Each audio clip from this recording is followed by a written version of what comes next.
Good morning sa mga busing natin dyan, kape-kape. Kakagising lang natin at medyo hindi maganda yung panahon guys.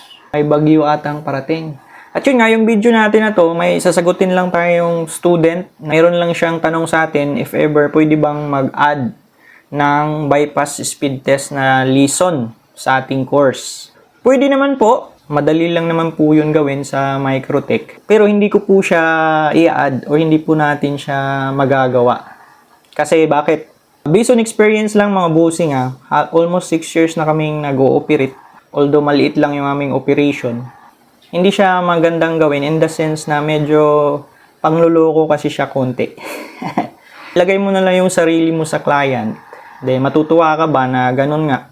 Pag speed test mo, ang laki ng speed, 100 Mbps, pero yung actual pa lang nakukuha mo is 10, mga ganun lang, di ba? At yun nga, kapag gumagamit kami ng mga pinagbabawal na technique, ang daming problemang dumarating sa network mga boss. Nakaka-stress siya.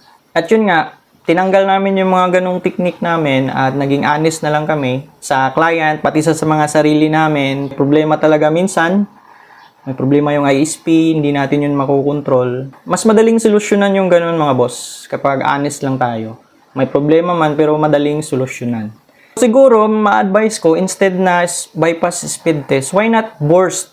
Yun, mas okay pa yun. Yun yung ginagamit namin. Sa ating new course, yung hybrid, IPOA at saka PPPoA, may burst na po akong nilagay doon sa IPOA. Siguro magdadagdag na lang ako ng lesson para sa PPPoA naman. Yun na lang siguro. At yun nga, advice ko lang sa mga mag-start pa lang, honest to goodness lang tayo mga bossing. Pagdating sa lahat ng mga dealings natin, maliit man yan or malaki. Okay?